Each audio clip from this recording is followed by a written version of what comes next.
it down. Here he comes. Oh my word! Can you believe the genius of this man? What a hit! David James stood like a statue. 𝗦𝗢𝗡𝗞𝗦, wonderful, absolutely fantastic.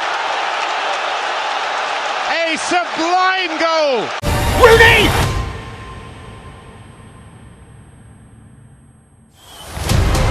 What a goal! Into Sheringham.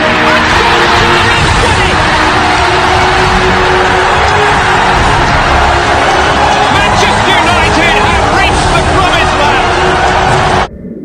Hello everyone, welcome back to Man United Fans Voice. This is 𝗦𝗢𝗡𝗏𝗓.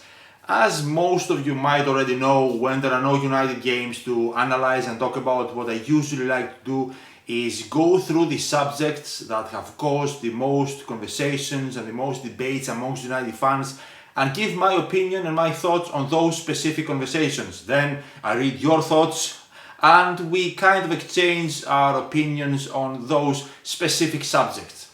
So in today's video I will be going through two very popular, very debatable subjects amongst United fans. The first subject is David De Gea. Is David De Gea the goalkeeper to take United forward? Is shot stopping enough for a goalkeeper in a team that wants to compete for major titles? And the second subject is Cristiano Ronaldo, a subject that has been so popular, so debatable throughout the entire last season. Is Cristiano Ronaldo a problem? Is he the problem? Or is he, with David De Gea, the main reasons for United avoiding relegation, according to some? Those are the two subjects we are going to be talking about in today's video. Before the video finishes, please remember to press the like button, subscribe to the channel if you haven't already, and then make sure to give me your thoughts on those two specific subjects. Let's go! One of the most popular subjects among United fans in the last few months has been David De Gea and if he is the right keeper to take Manchester United back to competing for major titles. Now, in my opinion, there is absolutely no doubt that at the moment David De Gea is the best shot stopper in world football. There is a proven statistic, a calculated statistic that proves that in the Premier League last season, without David De Gea's saves, Manchester United would have conceded at least 10 more goals. 10 more goals conceded for United in the Premier League would probably mean that we would have finished around mid-table, maybe even lower than that. But is shot stopping enough for a keeper in a team that wants to compete for major titles? Is shot stopping enough for a team that wants to dominate on the pitch? And in my opinion, the answer to that question is no. Football is constantly evolving. Top level football has changed a lot in the last few years. 6 or 7 years ago, having an amazing shot stopper would probably be enough for a top team. But that is no longer the case. Top teams, teams that want to dominate games, expect so much more from all their players. Football has changed not only for the goalkeeper position, but probably for every position on the pitch. For example, top teams, teams that dominate games, expect from their fullbacks to not only be good in defending, but also be good in progressing the ball forward, crossing the ball, creating as if they were wingers. Top teams expect from their centre backs to not only be good in defending, but also be good with the ball on their feet so they can progress the ball forward.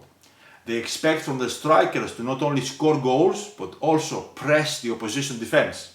They expect from their wingers to not only cross the ball and create, but also score goals. Football, top level football, has changed and evolved for almost every position on the pitch. And it is the same about the goalkeeper position. Teams that want to dominate games expect from the keeper to not only be good at shot stopping, but also be good enough with the ball on his feet, be confident and comfortable with the ball on his feet. So when the team is on the first phase of ball progression, the goalkeeper can also help in that phase.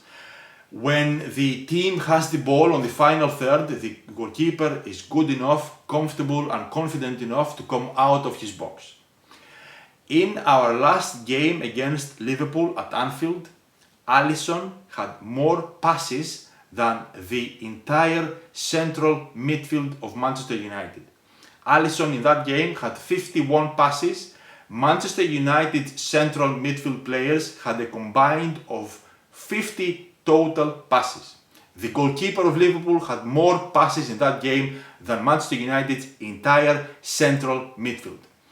Teams require from the goalkeepers to be more than shot stoppers. They want them comfortable with the ball on their feet. They want them to be able to help on the first phase of ball progression. They want them to be able to come out of the box when the team has the ball on the final third. And unfortunately, David De Gea is none of those things. Modern football tactics have massively advanced in the last few years. We are seeing more and more teams requiring a goalkeeper who can be a key member in the progression of the ball. As beautiful as it is watching David De Gea pulling out all of these incredible saves, there are other fundamentals that are ignored because of his lack in other areas. Ball progression and ball distribution is probably one of our biggest problems. Top teams that want to dominate games, do not require a keeper who is amazing at shot stopping. They want to have a goalkeeper who will help the team concede less shots. Unfortunately, no team that wants to dominate games can do that without having a keeper that can be an important member of the ball distribution. Manchester United have one of the best shot stoppers that football has ever produced. If you want to be a team that sits back and absorbs pressure, then having David De Gea is perfect.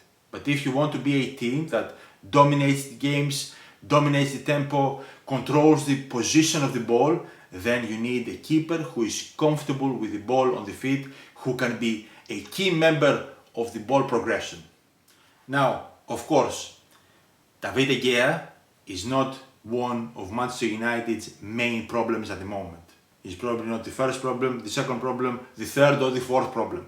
There are many problems that need to be solved before Manchester United address the goalkeeper position. But, in my opinion, when Manchester United reach the point of being ready to start competing for major titles, when they have solved all of the other obvious problems, then having a goalkeeper that is better with the ball on his feet, having a goalkeeper that can be more comfortable in more roles than just shot stopping is absolutely necessary.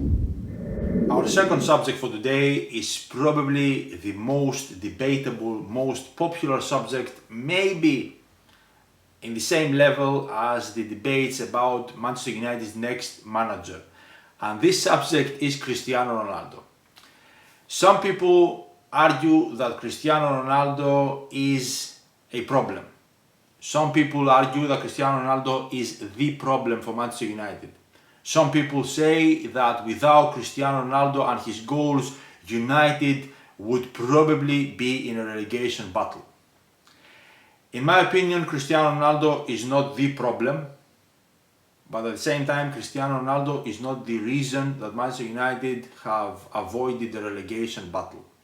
In my opinion, Cristiano Ronaldo is for United one more of the many problems, and I'll explain why. Cristiano Ronaldo on average took 25% of Manchester United's shots per game, but his finishing rate was worse than all of our other forwards in recent previous seasons. If you thought that Manchester United striker didn't get enough service, I tell you that Cristiano Ronaldo had more service than any of our strikers in previous years. Manchester United created more shots than they did in all of the previous 3 seasons. And Ronaldo took a very large percentage of those shots, more than any of our other forwards in the last 3 previous seasons. But his conversion rate was worse than everyone's. Cristiano Ronaldo will score goals. That was never a doubt. Everyone seems to be focusing and everyone seems to be asking the same hypothetical question. Where would United be without Cristiano Ronaldo's goals? but no one seems to be focusing and no one seems to be asking the question, where would United be this season if Cristiano Ronaldo had not missed more than 15 big chances? Manchester United were second for goals in the league the previous season. So to simply ask where would they be without Ronaldo's goals makes it seem like they struggled for goals the previous season, and they didn't. So you have to ask, why is that happening? Why did we struggle for goals this season? And of course the blame is not entirely on Ronaldo, it's a collective problem. But I am pretty certain that those 15 chances missed by Ronaldo, Cristiano Ronaldo of previous years would not have missed them. So if you are relying on a 37-year-old to be your main striker, that is what you will get. Yes, I get it. The statements of Cristiano Ronaldo scoring goals in the hardest league in the world at 37 years old and Cristiano Ronaldo carrying United by himself, those statements, I agree, produce clicks and attention. But if you actually bother to engage your brain, ask yourselves, didn't Manchester United score goals before Ronaldo came back? United had 3 games before Ronaldo played his first game this season. In those 3 games against Leeds, Southampton and Wolves, I think, 3 games United scored 7 goals. So, maybe what happened with Ronaldo coming back was that the entire landscape for all the other creative and goal-scoring players at United completely changed. Sometimes a player scoring goals and a player helping you to win games are 2 completely different things. Manchester City had nobody in the top 5 leading scorers, and they had only 2 players in the top 10, but they were champions, and they had the best goal difference in the entire league. That just shows you that you do not need a player who will score 25 plus goals like most of the United fan base is absolutely obsessed with. You don't need a striker who will score 25, 30 goals per season. You need a striker who will fit your system and who will help you play that system to its best potential. A few years ago, Manchester United had Lukaku. He scored a lot of goals. Now Manchester United have Cristiano Ronaldo scoring a lot of goals. Do we look any better? No. And of course, you cannot be a high-pressing team with a player like Cristiano Ronaldo as your main number 9. Cristiano Ronaldo didn't press when he was 19 years old. He is definitely not going to do it now at 37 or 38. He might do it every now and then sporadically out of ego or frustration, but that cannot be a systematic plan. I think that 𝗟𝗚𝗚𝗏 has a very important and big decision to make regarding Cristiano Ronaldo. I think that the right decision is to keep Cristiano Ronaldo. This next season, 𝗟𝗚𝗏's first season, we all know, is going to be a season of transition, trying to find balance. And in my opinion, for that period, having a player like Cristiano Ronaldo and using him properly can be useful, can be positive. Although I do believe that Cristiano Ronaldo is one of Manchester United's problems, I do accept that he is absolutely not one of the most important problems at the moment. We have much more bigger issues to solve and address before trying to solve this specific one. I do accept that his performances were massively improving as the season was going on, and that is absolutely phenomenal for a player that is 37 years old. And it wasn't only his goals, his overall performances had improved. But it is also very important to remember that that happened, his performances improved so much when United only had 1 game per season. Hopefully Cristiano will be at United next season as well, and hopefully he will still score a lot of crucial goals for us, but I do think that long term it is an issue that we have to improve.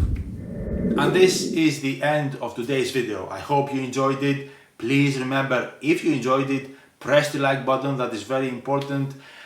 Subscribe to the channel if you haven't already, also very, very important, and drop your thoughts, your opinions on 𝗦𝗡𝗗𝗜𝗓. Is he the goalkeeper that will take Manchester United back to the top? Cristiano Ronaldo, is he a problem? Was he the problem? Was he the main reason Manchester United avoided relegation? Give me your thoughts on these two subjects, give me your opinions so we can interact as always, and I will see you all very soon. Glory, glory, Man United. Goodbye.